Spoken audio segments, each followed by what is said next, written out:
नमस्कार दर्शकों, मैं आर्यश अग्निहोत्री आप सबका स्वागत करता हूं। दर्शकों, आज हम बात करेंगे मिथुन राशि वालों के बारे में। मिथुन राशि वालों के लिए जनवरी, फरवरी और मार्च ये तीनों महीने 2024 के कैसे बीतने वाले हैं। इन तीनों महीनों में कौन कौन से ग्रहों का राशि परिवर्तन होगा, ग्रहों के राशि परिवर्तन से कौन से क्षेत्रों में क्या बदलाव देखने को मिलेगा।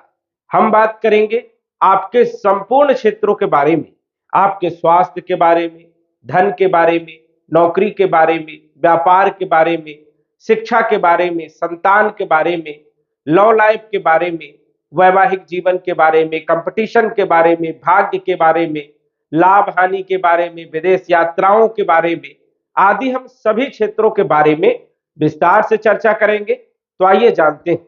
उससे पहले यह समझिए कि यह फलादेश चंद्र राशि पर आधारित है, नाम राशि के आधार पर भी जान सकते हैं। तो सबसे पहले हम बात करेंगे जनवरी 2024 के बारे में। जनवरी के महीने की यदि हम बात करें तो तीन ग्रहों का राशि परिवर्तन होगा।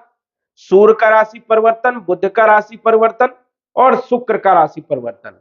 इन तीनों ग्रहों का राशि परिवर्तन होगा।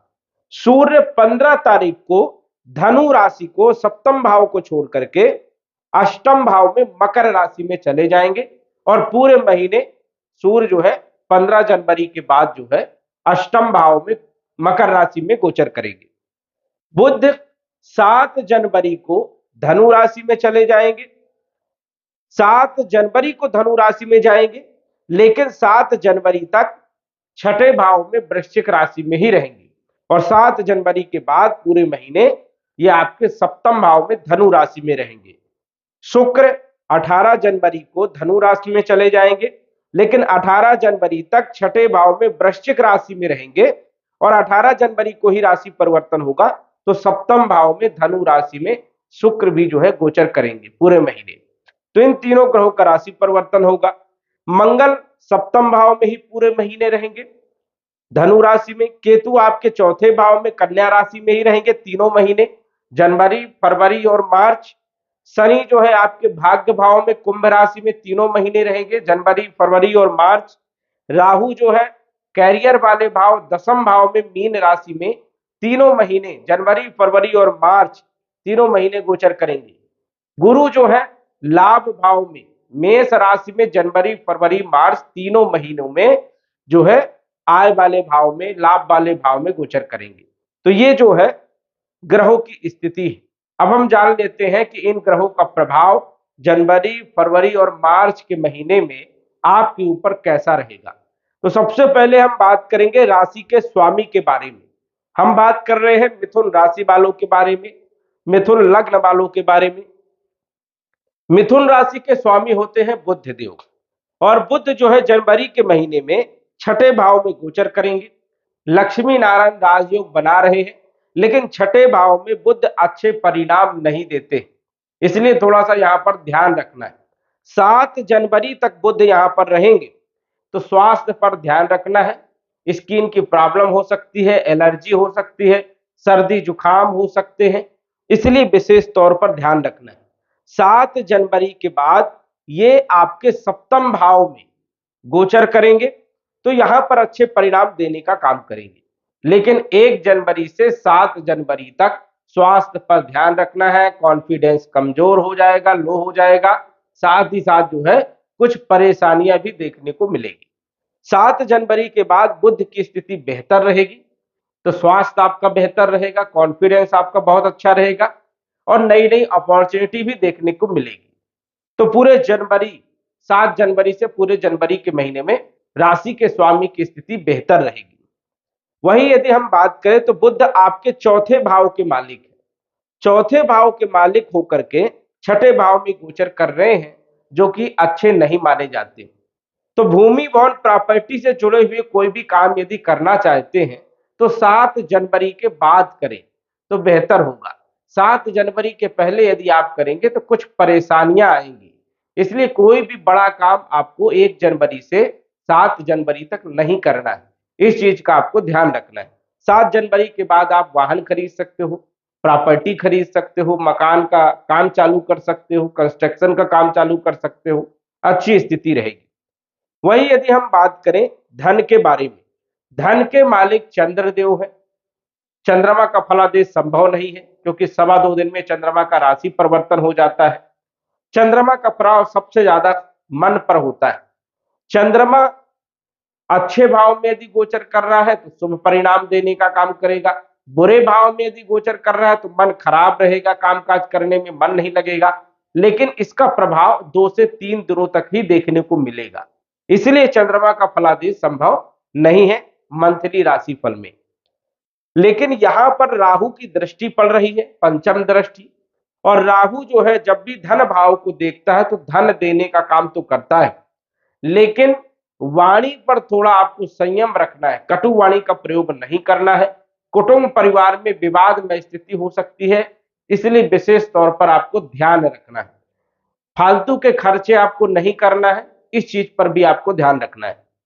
तीसरे भाव के मालिक है सूर्य देव, और सूर्य जो है आपकी कुंडली में सप्तम भाव में विराजमान है। सप्तम भाव में सूर्य का गोचर वैसे तो मिले जुले फल देने का काम करता है, कुछ अच्छे परिणाम भी देते हैं सूर्य, कुछ बुरे परिणाम भी देते हैं। तीसरे भाव के मालिक है तो भाई बहनों के साथ संबंध बढ़िया रखेंगे, छोटी मोटी यात्राओं से लाभ भी होगा। लेकिन सप्तम भाव में वैवाहिक जीवन में समस्या पैदा करने का काम करते हैं, इसलिए आपको कंप्रोमाइज करके चलना है। अब सप्तम भाव में सूर्य रहेंगे 15 जनवरी तक, तो 15 जनवरी तक थोड़ी समस्याएं पैदा करेंगे। कहीं ना कहीं वैवाहिक जीवन में पति पत्नी में टकराव हो सकता है, मतभेद हो सकता है। तो यहां पर जो है अपने विवेक पर कार्य करना है और ध्यान रखना है, कंप्रोमाइज करना है विशेष तौर पर।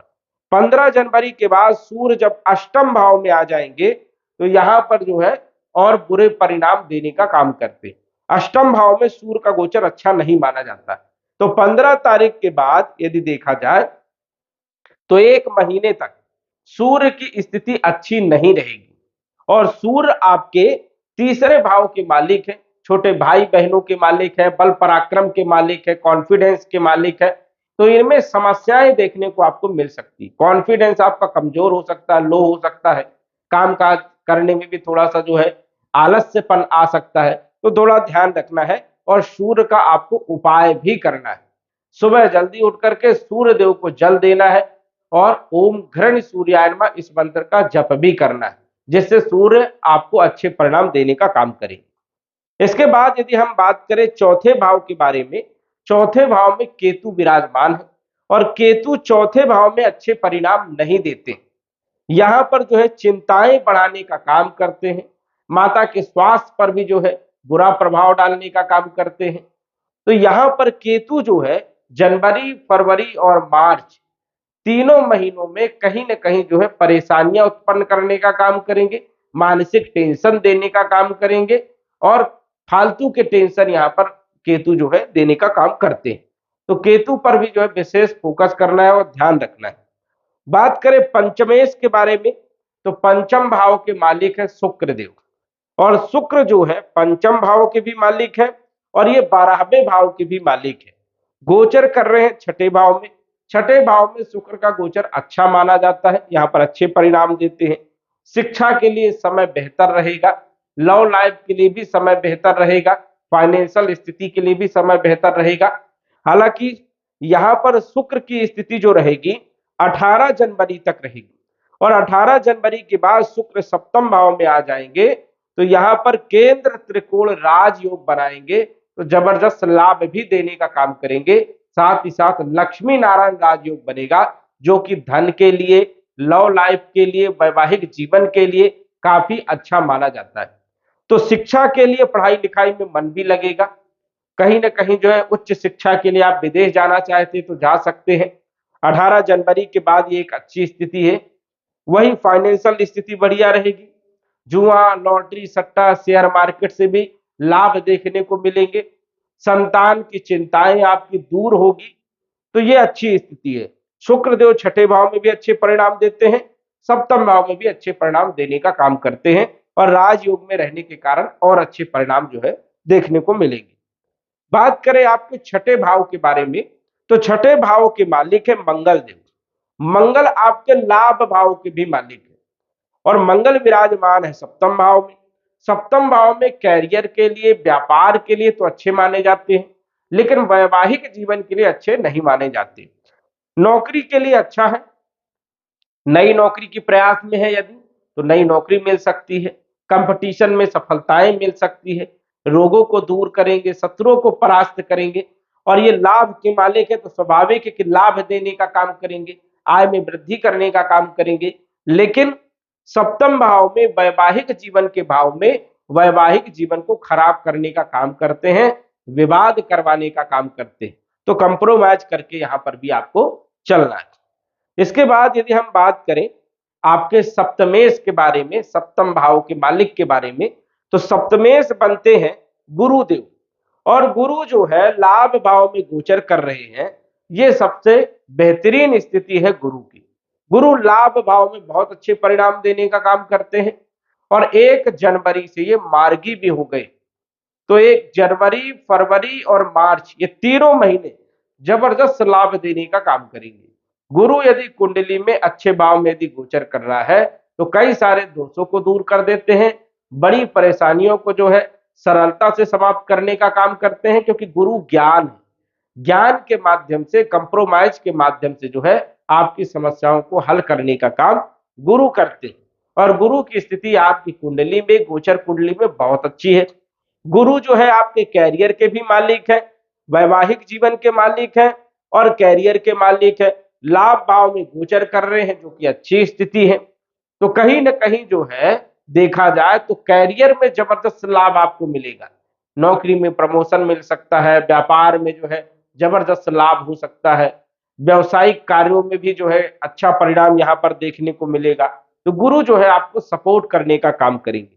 वैवाहिक जीवन के मालिक है, जिन लोगों का विवाह नहीं हो रहा था तो रिश्ते भी आएंगे, वैवाहिक जीवन भी जो है गुरु सुधारने का काम करेंगे और यहाँ पर गुरु की नवम दृष्टि भी होगी। इस कारण से वैवाहिक जीवन को कंप्रोमाइज करके सुधारने का काम करेंगे और अच्छी स्थिति यहाँ पर बनाने का काम करेंगे, क्योंकि सूर्य और मंगल दोनों ही जो है सप्तम भाव में वैवाहिक जीवन को खराब करते हैं, लेकिन गुरु की दृष्टि होने के कारण गुरु बचाने का प्रयास करेंगे और व्यापार की स्थिति को मजबूत करेंगे, दैनिक आय में वृद्धि करने का काम करेंगे। गुरु की 5वीं दृष्टि 1, 2, 3, 4, 5 तीसरे भाव में पड़ेगी। छोटी मोटी यात्राएं आप कर सकते हैं, धार्मिक यात्राएं कर सकते हैं, कम्युनिकेशन के क्षेत्रों में लाभ देने का काम करेंगे, भाई बहनों के संबंधों को जो है मजबूत बनाने का प्रयास करेंगे। वही इनकी सप्तम दृष्टि पंचम भाव में पड़ रही है तो उच्च शिक्षा के योग बनाएंगे, संतान की चिंताओं को दूर करने का काम करेंगे, लव लाइफ को बढ़िया बनाएंगे और फाइनेंशियल स्थिति को मजबूत करने का काम करेंगे। तो गुरु आपके लिए बेहतर है। वही यदि हम बात करें अष्टमेश के बारे में, अष्टम भाव के मालिक आपकी कुंडली में शनि देव है और शनि जो है भाग्य के भी मालिक है, नवम भाव के भी मालिक है, अष्टम और नवम के मालिक है और ये भाग्य भाव में नवम भाव में ही गोचर कर रहे हैं मार्गी अवस्था में, अच्छी स्थिति में। तो शनि आपको जबरदस्त लाभ देने का काम करेंगे, गुप्त धन देने का काम कर सकते हैं, भाग्य का आपको साथ मिलेगा, किसी के साथ संबंधों को मजबूत करने का भी काम करेंगे, पिता के संबंधों में मजबूती लाने का काम करेंगे, कैरियर में भी आपको लाभ देने का काम करेंगे, ससुराल पक्ष के संबंधों में मजबूती लाने का काम करेंगे, धर्म कर्म के क्षेत्रों में भी लाभ देने का काम करेंगे। तो जनवरी, फरवरी, मार्च तीनों महीने शनि आपको जबरदस्त लाभ देने का काम करेंगे, शनि आपके लिए बेहतर है। वही यदि हम बात करें राहु के बारे में, तो राहु जो है दसम भाव में अच्छे परिणाम देने का काम करते हैं। दसम भाव में राहु राजनीति कारक माने जाते हैं, तो राजनीति में भी सफलता देते हैं, मान सम्मान में वृद्धि करने का काम करते हैं और ये काफी अच्छी स्थिति है। तो राहु आपको सपोर्ट करेंगे, आपके कैरियर में लाभ देंगे, आपके कार्य क्षेत्र में जो है आपको सफलताएं देने का काम करेंगे। गुरु जो है अच्छी स्थिति में है और मंगल गुरु का राशि परिवर्तन राजयोग भी है, जो कि आपको जबरदस्त लाभ देने का काम करेंगे। 12वें भाव के मालिक शुक्र है और शुक्र 18 तारीख तक छठे भाव में, उसके बाद सप्तम भाव में। देश विदेश की यात्राएं यदि आप करना चाहते हैं तो कर सकते हैं, कोई दिक्कत वाली बात यहाँ पर नहीं है। तो जनवरी का महीना आपके लिए यदि हम देखें तो कुछ सावधानी भी आपको रखना है, जैसे सूर्य देव का आपको उपाय करना है, क्योंकि सूर्य की उतनी अच्छी स्थिति नहीं है। और 15 तारीख तक का जो समय है जनवरी महीने में, तो ये थोड़ा सा आपको ध्यान रखना है। 15 जनवरी के बाद स्थिति आपकी बढ़िया रहेगी। फरवरी के बारे में यदि हम बात करें तो सूर्य जो है 13 फरवरी को कुंभ राशि में चले जाएंगे। अब 13 फरवरी को जब आपके भाग्य भाव में सूर्य देव चले जाएंगे तो ये एक अच्छी स्थिति, सूर्य भाग्य भाव में अच्छे परिणाम देने का काम करते हैं। लेकिन शनि के साथ विराजमान रहेंगे, इस कारण से कुछ परेशानियां भी आएंगी, रुकावटें भी आएंगी। तो सूर्य जो है भाग्य भाव में अच्छे परिणाम तो देते हैं, लेकिन सूर्य के साथ शनि बैठने के कारण हल्की फुल्की कुछ परेशानियां, रुकावटें देखने को मिल सकती है। इसके बाद यदि हम बात करें मंगल के बारे में तो 5 फरवरी को मंगल अष्टम भाव में चले जाएंगे और अष्टम भाव में विपरीत परिवर्तन राजयोग बनाएंगे। वैसे तो मंगल अष्टम भाव में अच्छे परिणाम नहीं देते हैं, लेकिन विपरीत परिवर्तन राजयोग बनने के कारण मंगल के भी जो है फरवरी के महीने में अच्छे परिणाम देखने को मिलेंगे। कंपटीशन में सफलता देने का काम करेंगे, आय में वृद्धि करेंगे और आपकी आमदनी बढ़ाने का काम करेंगे। बुध के बारे में बात करें तो 1 फरवरी को मकर राशि में अष्टम भाव में और 20 तारीख को भाग्य भाव में नवम भाव में चले जाएंगे। तो अष्टम भाव में बुध का गोचर बुरा माना जाता है, अच्छी स्थिति नहीं। बुध का भी आपको उपाय करना है फरवरी के महीने में। ओम बुम बुधाय नमः इस मंत्र का जप भी आपको करना है, गणेश जी की आराधना करना है, क्योंकि ये 20 फरवरी तक जो है अष्टम भाव में गोचर करेंगे तो व्यापारिक स्थिति में उतार चढ़ाव की स्थिति बनेगी और बुद्धि भी जो है थोड़ा कम काम करेगी। इसलिए जो है थोड़ा ध्यान रखना है बुध पर। बुध की स्थिति आपके लिए बेहतर नहीं रहेगी और स्वास्थ्य पर भी ध्यान रखना है, क्योंकि ये स्वास्थ्य के मालिक है, अष्टम भाव में गोचर करेंगे। तो 1 फरवरी से 20 फरवरी तक आपका स्वास्थ्य भी खराब रह सकता है, कॉन्फिडेंस लो हो सकता है, ये चीजें आपको ध्यान रखना है। शुक्र जो है 12 तारीख को मकर राशि में अष्टम भाव में चले जाएंगे और शुक्र भी विपरीत परिवर्तन राजयोग बनाएंगे। हालांकि अष्टम भाव में शुक्र जो है मिले जुले परिणाम देते हैं, लेकिन विपरीत परिवर्तन राजयोग बनने के कारण शुक्र जो है धन में वृद्धि करेंगे, ससुराल पक्ष से लाभ देने का काम करेंगे, विदेश की यात्राओं से लाभ देंगे, एक्सपोर्ट इंपोर्ट का यदि आप बिजनेस करते हैं तो उसमें भी आपको फरवरी के महीने में शुक्र लाभ देने का काम करेंगे। अन्य ग्रहों की यदि हम बात करें तो जो जनवरी में आपको फल दे रहे थे वही फरवरी और मार्च में भी फल देने का काम करेंगे। मार्च के बारे में यदि हम बात करें तो सूर्य जो है 14 को मीन राशि में चले जाएंगे। अब मीन राशि में सूर्य अच्छे परिणाम देते हैं, मित्र का घर में, और दशम भाव में दिग्बली भी होते सूर्य देव, यहाँ पर अच्छे परिणाम देते हैं। लेकिन राहु के कारण सूर्य ग्रहण दोष भी बनेगा, जिसके कारण सूर्य उतने अच्छे परिणाम नहीं दे पाएंगे और सूर्य का उपाय भी करना है। कैरियर में हल्की फुल्की कुछ समस्याएं देखने को मिलेगी, यदि आप कंप्रोमाइज करके चलेंगे तो कोई दिक्कत मार्च के महीने में नहीं रहेगी। 14 तारीख को जब मीन राशि में जाएंगे 14 मार्च को, तो पूरे महीने जो है सूर्य आपके कैरियर के भाव में गोचर करेंगे। तो थोड़ी सावधानी भी आपको रखना है, क्योंकि राहु के साथ सूर्य की स्थिति अच्छी नहीं मानी जाती। इसके बाद मंगल के बारे में बात करें तो 15 तारीख को कुंभ राशि में मंगल का गोचर होगा, जो कि आपके लिए लाभदायक सिद्ध होगा। मंगल जो है 15 मार्च के बाद आपको जबरदस्त लाभ देने का काम करेंगे, आय में वृद्धि करेंगे और धन के स्रोत पैदा करने का काम करेंगे, कंपटीशन में सफलता दिलाएंगे, नई नौकरी के योग बनाएंगे। तो मंगल मार्च में अच्छे परिणाम देंगे। मंगल के बाद बुध जो है 7 तारीख को मीन राशि में गोचर करेंगे, जो कि नीच के होते हैं और राहु के साथ बैठेंगे, तो ये एक बाधा है, बाधक ग्रह माना जाएगा सूर्य और बुध। इसलिए थोड़ा सा कैरियर पर फोकस करना है, स्वास्थ्य पर ध्यान रखना है, क्योंकि स्वास्थ्य में भी हल्की फुल्की समस्याएं देखने को मिल सकती है। तो बुध का उपाय भी आपको करना है। शुक्र जो है 7 मार्च को कुंभ राशि में आ जाएंगे, तो शुक्र आपको जबरदस्त लाभ देने का काम करेंगे। शुक्र क्या क्या लाभ देंगे? शिक्षा के लिए, संतान के लिए, लव लाइफ के लिए समय बढ़िया रहेगा, विदेश की यात्राओं के लिए, विदेश से जुड़े हुए कार्यों के लिए अच्छा समय आपका रहेगा। तो मिथुन राशि वालों के लिए यदि हम बात करें जनवरी, फरवरी और मार्च, तो तीनों महीनों में फरवरी की स्थिति बेहतर रहेगी, लेकिन फिर भी आपको थोड़ा सा ध्यान रखना है, राशि के स्वामी बुध देव का उपाय करके चलना है, क्योंकि मिले जुले परिणाम देखने को आपको मिलेंगे। तो दर्शकों, सटीक जानकारी यदि जानना चाहते हैं तो कुंडली विश्लेषण करवा करके सटीक जानकारी आप जान सकते हैं। तो आज बस इतना ही, धन्यवाद। यदि आप अपनी कुंडली का विश्लेषण घर बैठे करवाना चाहते हैं तो दिए गए व्हाट्सएप नंबर से संपर्क करें। साधारण फीस जमा करके आप अपनी कुंडली का विश्लेषण फोन के माध्यम से घर बैठे ही करवा सकते हैं और जान सकते हैं अपने भूत, भविष्य और वर्तमान के बारे में। धन्यवाद। WhatsApp number 94798939।